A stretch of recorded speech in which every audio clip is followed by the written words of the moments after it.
equally as important as lupus, as cancers, as diabetes. It can impact on all aspects of somebody's life. So the more the people understand about the rheumatoid part of the disease, the most important. And that's what NRAS is all about.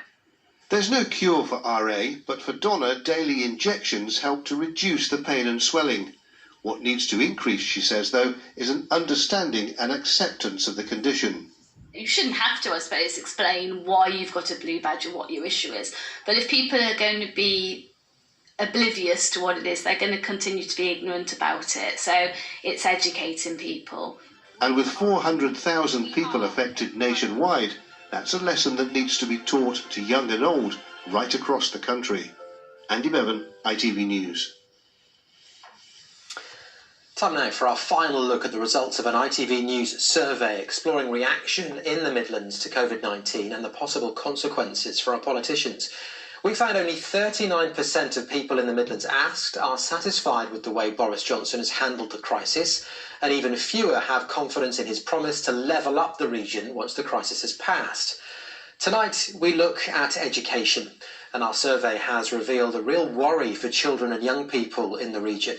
More than a third of people in the Midlands said they believe the standard of education in their area has got worse over the course of the pandemic. And more than half say the pandemic will have a negative impact on the prospects of the next generation. Our education correspondent Peter Beer now reports on the challenges faced by the region's schools. Right, okay, so we've got a starter to be getting on with. All stuff that we did last lesson. School life is beginning to look like normal. At this Midlands secondary school, all 1,400 students are at last back in the classroom. It's early days though, after an unprecedented period of turmoil.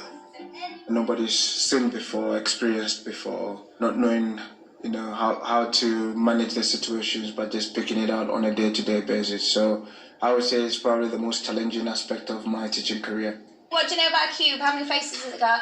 This school lies in a former Labour stronghold which turned blue at the last election, the so-called Red Wall constituencies. Another is West Bromwich East, where we found parents stocking up on school uniform for the new term. Thank you very much, guys. Thank you. In places like this, Boris Johnson said he would repay voters' trust in him by levelling up the country.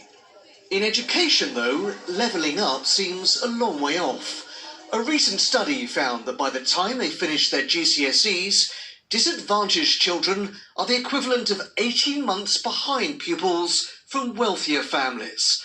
And that was before coronavirus. So do parents think their children will ever make up for lost time? I think that they have fallen behind a fair bit. You know, I mean, I'm sitting at home, some parents ain't got the resources or time to homeschool the kids while they've been off. I'm not a teacher, I don't really know what I'm doing. We've done our best, but I think it will have an impact on some children.